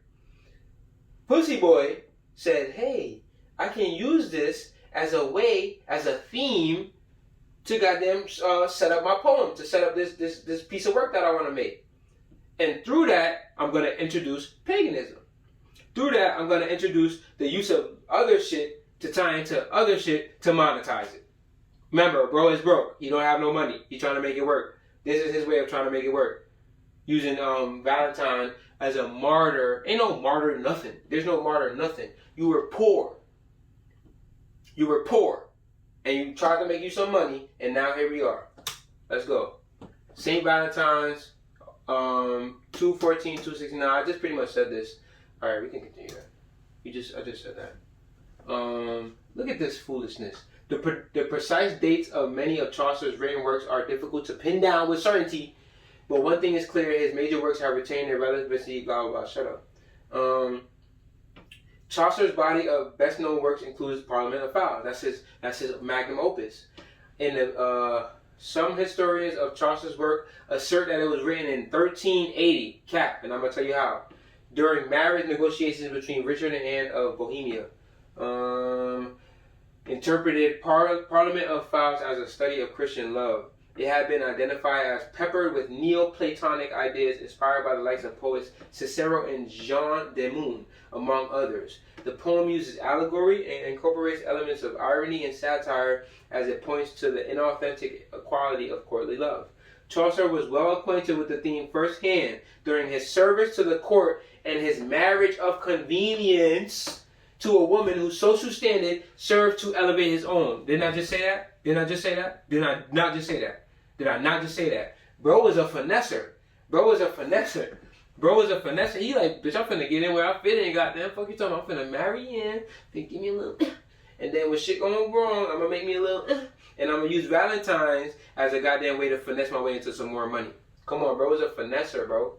Bro was a finesser, bro. He think that I ain't know. He used Cicero and Jean de Meun and was inspired by them. There's importance to that because through that inspiration, he's going to create something that's going to inspire other poets later down the line, which is going to usher in more of a culture of paganism.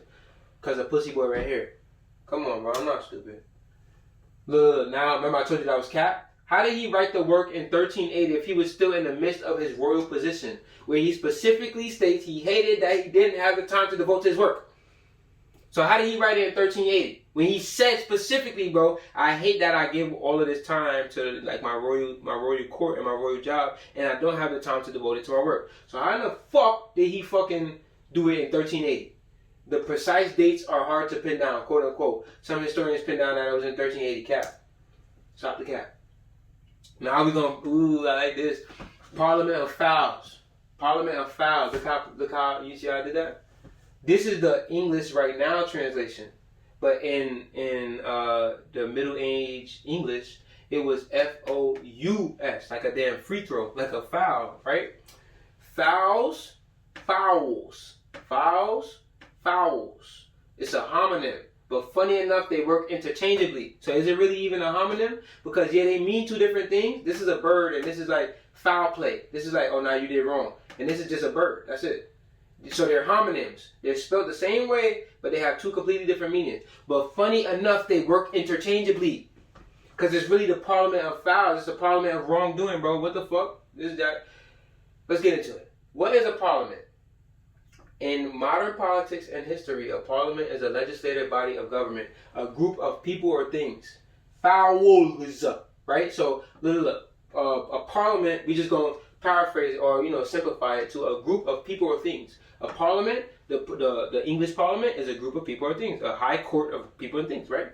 So fowls, F-O-W-L-S, fowl, not fouls like a free throw, but fowls, F-O-W-L-S, a bird of the order of galliforms that is kept for its eggs and flesh, a rooster or hen, similar poultry, domestic fowl. Birds collectively, especially as the quarry of hunters, an abundance of game, fowl, and fish, right? So you have two pretty much references. You can either be referring to like a type of bird that you keep to use it, like how you use a chicken for its egg and you use a chicken for its meat and you use it, you know what I'm saying? That's pretty much what they're saying. Look, eggs and flesh. A bird of the order of galliforms that is kept for its eggs and flesh, a rooster or hen, similar poultry, domestic fowl. What they're saying is, what they refer to as fowl in this day and age, we just call it poultry now. We just refer to it as poultry. And then you have a second approach to the word, where birds collectively, especially as a quarry of hunters. So when you're using fowl, I guess in another sense, you would be referring to it like as a hunter. You know what I'm saying? So you have an abundance of game, which is like deer, you know what I'm saying? Fowl and fish, right? Let's go. Continue. So the literal translation to parliament of fowls, when you use those words in succession like that, the literal translation to parliament of fowls is a group of birds romanticized. What, bro? Because remember, he's using the title of the poem to usher in what we understand Valentine's Day to be today is Parliament of Fowls. That's his magnum opus. That's his greatest work, because that work was the most influential. We celebrate Valentine's Day now because of this fucking poem. So, like I'm saying, the literal translation to Parliament of Fowls is a group of birds romanticized? What the fuck, bro? Insinuating the migration of integration of all birds in the name of love? Watch this, watch this, watch this, watch this, watch this, watch this. The earliest known suggestion that Valentine's Day was a day for lovers comes from Geoffrey Chaucer's 14th century poem, The Parliament of Fowls, like I just said, in which Saint Valentine's Day is the day when every fowl cometh there to choose his make. When, look, I'm gonna English that, right? Oh no, they do it for you. When birds come to choose their mates. And then remember I told you, considering Chaucer was basically the equivalent of a Kardashian in his day, the people, starting with his friends of course, notably poets, Grandson III and John Gower, followed his lead. Damn. Excuse me, I'm sorry. Yeah, I'm going too hard right now. Followed his lead and began to use the Feast of Valentine for their romantic purposes. Come on, bro. I'm on fuego right now. I told you that just now. I just told you that. A turkey? No. Go back. So look, the literal translation to Parliament of Fowls is a group of birds romanticized, insinuating the migration of integration of all birds in the name of love. So that's another, remember, they always speaking in tongues, but they always speaking metaphor. The Bible is a big ass word, a big ass book of tongues. Everything that they do is speaking in tongues. Shakespeare is speaking in tongues. Everybody always speaking in tongues, right? So when you say in the Parliament of Fowls, you're really saying the migration of integration of all birds in the name of love. So metaphorically, remember they said that they see that the birds do this, and they migrate at this time of the year, so they try to pretty much take that worldly influence and impart it on themselves to say, hey, if the birds do that, we should integrate too at this time of the year. And that's where like the idea to make it February 14th comes in at. Wait, no. So now let's expound upon that. A turkey is not supposed to fuck a pigeon. A flamingo is not supposed to fuck a parrot. This is the Baphomet energy that Caucasians love to permeate, because this is what your spirit resonates with. You talking about, hold up, bring it back. Run that whole back. Cook that shit up quick. A group of birds, right? Parliament of Fowls, a group of birds romanticized, because you made it into some romantic thing like we just proved right here. We just proved it. Followed his leads and began to use Valentine for their romantic purposes. So when you're saying Parliament of Fowls, that's for your romantic purposes. Insinuating the migration of integration of all birds in the name of love. Not all pigeons in the name of love. Not all turkeys in the name of love. All birds. Crows, ravens, pigeons, every fucking bird. Parakeet, everything, dog. So look, bro, a turkey is not supposed to mate with a pigeon, bro. A fucking flamingo is not supposed to fuck a parrot. It's not supposed to happen. And you're trying to insinuate this existence because of your nastiness. Stop it. Now. Stop it. I'm going to shoot you down. How the fuck is this significant for the mating of birds, right? Valentine's Day, February 14th. And it's literally the coldest month of winter. I thought birds migrated south during winter. This shows you how off their circadian rhythm is. Our ancestors were in tune and accurate with the universe around them geometrically. So you're so off, right, that you're just basing some bullshit. You're pulling it out of your ass and saying, this is going to be significant for the mating of birds. Nigga, birds are not even around at this time. What are you talking about, bro? It's February 14th. Do you see birds outside? No, you don't. They migrated. That's why. So like I'm saying, this shows you how off their circadian rhythm is because our ancestors were in tune and accurate with the universe around them geometrically. So much so that at the very top of our pyramids, it would align with the sun at its peak. So when the sun is at its highest. And there were certain metals used in the construction of the pyramid to act as a conduit to the sun's natural energy and photons for optimal meditation. Because remember, that's the connection. That's the energy. That's the power. So these niggas were so fucking smart that they said, we're going to catch it at the highest point where it beams the hottest. And, bro, hold up now. Oh, that shit better have been recording still. These niggas. What time is it, bro? Bro, it's 5 in the morning. I ain't playing with y'all. 5 in the morning. I'm not playing with y'all. Some of my haters is waking up for work right now. Stop playing with it. So much so that at the very top of our pyramids, it would align with the sun at its peak. They were so smart, but I think when they constructed the pyramid, it wasn't just to look cute. It wasn't just to look nice. It wasn't just so that it stand and then we could look back at it years later and y'all could come back and excavate our shit. That's not the purpose of it. That was not the purpose of it. That was not the purpose of it. These niggas were so divine, bro. They were so smart. This is before all the Apple technology. We already had ancient technology.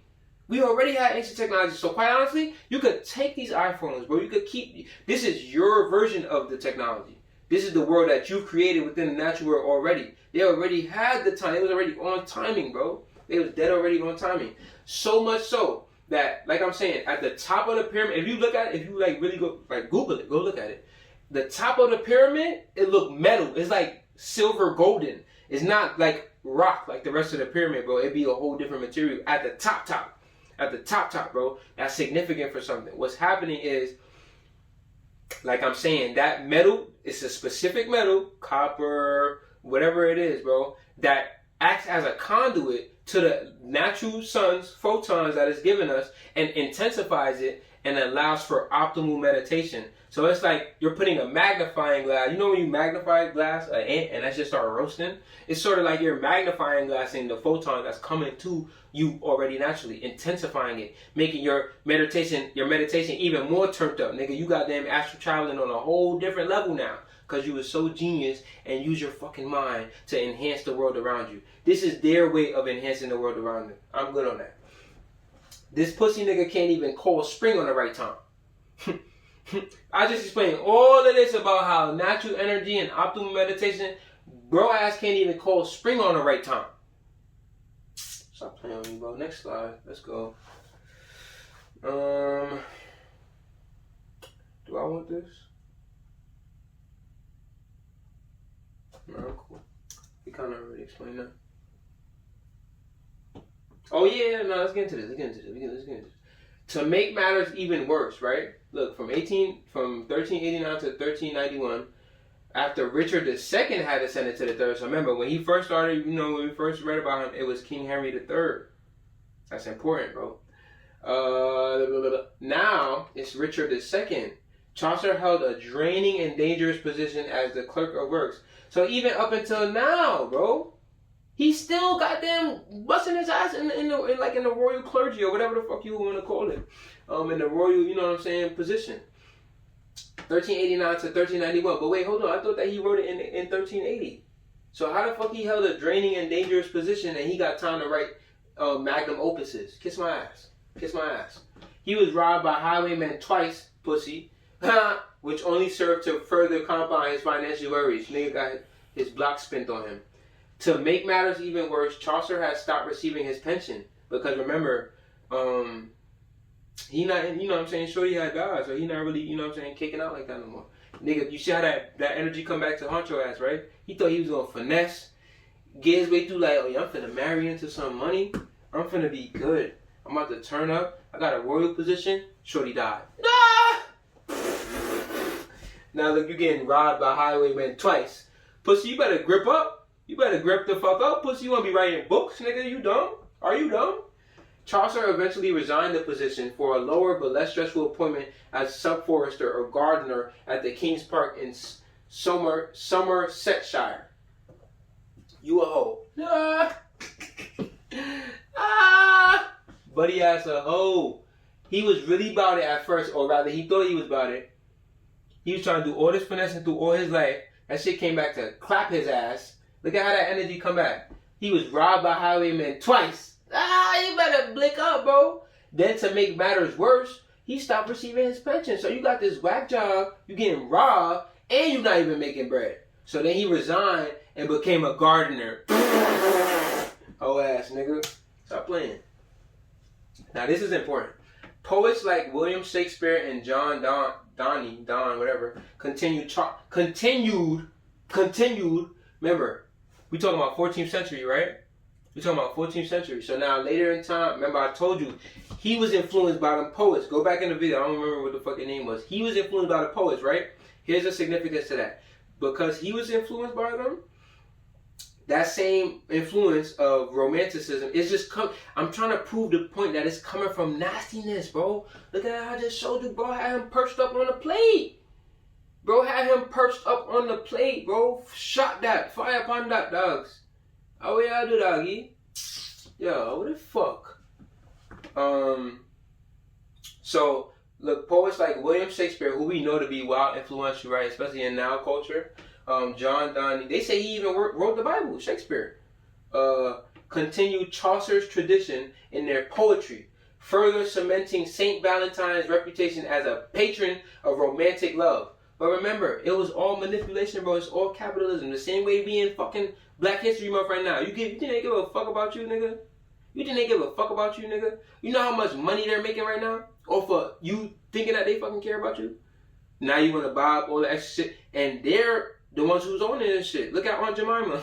we in some damn shit right now with Aunt Jemima ass. We don't even know how to feel about Aunt Jemima ass. Come on, bro. They making money off you, bro. This is the capitalist shit I'm talking about. This is the pagan shit that I'm talking about. Look at Christmas. Nigga, you blew your account on Christmas. You blew your account on Christmas. For this right here. Look, hold up. For this right here. Hold up. No. For this right here. This is what you blew your account for. This is what you blew your account for. Stan Van Gundy. You blew your account for goddamn Tom Thibodeau looking ass baby. This nigga look like Kevin from The Office, goddamn. This nigga look, nah, I'm done. I'm out of here. This is what you blew your account for. Come on, bro. Stop playing with me, bro. I was finna fry him up, but I'm not even gonna waste my time on that shit. I ain't even finna waste my time on that shit. I was about to fry his ass up just now. Where we was at?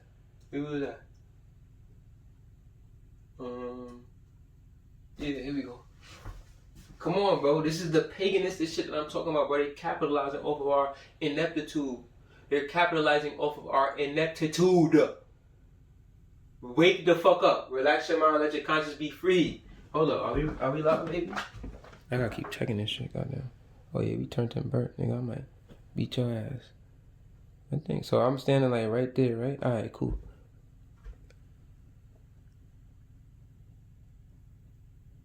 Yeah, now you could see. Yeah, I'm trying to see if you could see it still. I know it's a little far, but just work with me, y'all. This is new for me. This is new for me. Just as it's new for you. Yeah, just work with me, y'all. So look, where was I? Boom. So like I'm saying, all of these influential poets, they continued the tradition in their poetry, further cementing St. Valentine's reputation as a patron of romantic love. Excuse me, I'm sorry. Damn, bro, I got indigestion, bro. Then she writes, by the 19th century, English consumers were ready and eager for cards with poems already printed on them, preferably decorated with love birds, hearts and Cupid, rather than the image of a headless Roman bishop, bro. Like I just told y'all, there was nothing romantic about this to begin with. Or what you deem as romanticism, because I just obviously broke down what that really means, right? But so pretty much like I'm saying, they saw the opportunity, they saw a capitalistic opportunity. They're like, shit, we could use this. People love love. People love to be all free and they want to fucking be promiscuous, right? So let's use that in a way to monetize it. Let's use that in a way to monetize our shit. So, like I'm saying, and she writes, by the 19th century, English consumers were ready and eager for cards with poems already printed on them, preferably decorated with lovebirds, hearts, and Cupid, rather than the image of a headless Roman bishop. So what she's trying to really like implement, or rather like the point she's trying to drive home is that this, you see the parentheses, rather than the image of a headless Roman bishop, that's really, you know what I'm saying, what she's trying to refer to. Or rather, that's really what this is about. But there's nothing paganistic about that. There's nothing, I can't capitalize off of me making poems and cars with this nigga head chopped off, which is the actuality of St. Valentine's Day. So I'm gonna flip it in a way to where we can make money off of it. When we talk about black history, do y'all be posting up shit about niggas hanging from trees? No! Y'all be posting stupid ass George Carver and fucking peanuts and peanut butter. Nigga, I don't give a fuck about that. Nigga, I don't give a fuck about that. I don't give a fuck about that. That's your black history. Yeah, it happened, and I'm not trying to knock it. Like, big ups to homie. I get it. I don't give a fuck about no peanut butter, bro. That's what y'all be wanting to post. Goddamn George Carver. Nigga who made the AC. Nigga who made... Bro, I don't give a fuck about that. I don't give a fuck about that. You better put that fucking strange fruit hanging from that tree. That's my history. That's black history. Fuck out of here, bro. You need to be posting up fucking Ma'at, you know what I'm saying, and Isis and Osiris. You need to be posting up the real black history. Stop playing with me before I fucking beat you. You need a fucking lick. Let's go. Like I'm saying, yeah, so I pretty much just goddamn explained this. You saw the capitalistic opportunity in Chaucer's tradition. Ain't no fucking tradition. So this is where the paganism comes into play. This is where oh, we done? Oh shit. Alright, man. So yeah, that's it. You know what I'm saying? I could go deeper into this, but like, bro, what you want more? We want more homosexuality? You want more eros? You want more eroticism? You want more of that? Like, come on, bro. It's done. That's it. Wake up. Let's wake up, bro. Anything pagan, shot that, dogs. Anything that don't have nothing to do with us, shot that. Shut it down, bro. We have to wake up, bro. They are capitalizing off of our ineptitude, and they have been for years. Hundreds of years now. Bro, we can't keep saying, oh, 400 years. 400 years. I get it, bro. I get it, nigga. That lineage is traveling through me. Nigga, why the fuck you think I'm turned like this, bro? But see how it travels to me and how it travels to y'all differently, bro. It's two completely different things, bro. It's two completely different things. Wake the fuck up. Stop idolizing and fucking with shit that's not, it don't resonate with your spirit, bro. And quite honestly, matter of fact, I'm gonna cut this into the beginning of the video. I'm gonna edit this into the beginning of the video. I really wasn't even gonna do this video, cause like I'm saying, bro, I don't celebrate, you know what I'm saying? I'm not really pagan. I don't do none of this shit, bro. I don't celebrate nothing. But how you see how they capitalize off of us, I'm gonna capitalize off of y'all being paganistic. You know what I'm saying? So niggas like wanna be spending money on Christmas, I make money on Christmas. Y'all wanna spend money on Valentine's Day, I make money on Valentine's Day. I'll get into that another goddamn day. But really I wasn't gonna do this, bro. I really wasn't. I'm seeing too much pagan shit on my timeline, bro. Y'all supposed to be on timing. I thought y'all was on timing. Stop fucking playing with me, bro, before I beat you, bro. Stop playing with me. Y'all supposed to be on big timing. I got a call, right? I'm not gonna say no names. You know exactly who the fuck you are. I got a call the day before Valentine's Day, right? I'm chilling, bro. I just got out the shower. I'm oiling my body. I'm moisturizing the chocolate, right? So, nigga, my bro called me, right? That's all I'm gonna say. My bro called me. He called me. I'm thinking, bro, about the, you know what I'm saying? He called me to yap it up, bro. He called me to chop it up. He called me to check on me. This nigga gonna call me, right? And the first thing that's gonna come out of his black lips is, oh, bro, what you doing tomorrow? So I had to check him like, Like, what are we referring to here? Like, you mean like in general? Like, what am I doing with my day? Or are you referring to what I believe that you're referring to? And he's like, really, I ain't say it like that, but you know, like that's what I had in my head. So I'm like, what you mean? You know what I'm saying? What he's like, what you doing? Like, you know, tomorrow, what you doing for shorty? I'm like, nothing, nigga. What the fuck, bro? What are you talking about? He's like, oh, this nigga crazy. She gonna leave your ass. I'm like, bro, come up off my fucking phone, bro. Come up off my phone with this pagan shit, bro. Come up off my phone with this shit, bro. And because of that, I felt compelled, bro. Like, nah. Y'all not gonna be seeping me into this motherfucking shit. Y'all not gonna be dragging me into this fucking shit, bro. I dead felt compelled to do this video, bro. I had to do this video, bro. So, like I'm saying, yeah, I felt that this shit was necessary, bro. And a lot of the times, I really don't even blame y'all, but I do blame y'all because y'all want to stay inept. Y'all want to not wake up. Y'all want to be on this dumbass shit. So I'll be the motherfucking savior. You want to wait for a savior? You want to wait for Jesus? Bitch, here the fuck I am. Here I am in the flesh. Let's go. I'm your savior. Are you going to listen now? Or are you going to let them fucking kill me too? You going to let them shoot me down too? What we going to do? Come on, I'm not playing these games with y'all, bro. I'm dead not playing these games with y'all. Don't ask me no fucking stupid shit. I'm drawing the line. You see the Elder Wand, bro. You see the Elder Wand, bro. I back out wands in this bitch and make it magical. You heard, Pharaoh. Fuck out of here. I ain't playing with y'all niggas. I'm drawing the line in the sand. Look, I just drew it. That's the line in the sand. Stop playing with me, bro. Stop playing with me, bro. Stop playing with yourself. Pause. Stop playing. Like, wake up and smell the fucking coffee. Wake up and smell the Folgers, nigga. That Cafe Bustelo. Wake up and smell it, nigga. Stop playing off this, bro. Lecture done. Let's go, bro. I just murdered.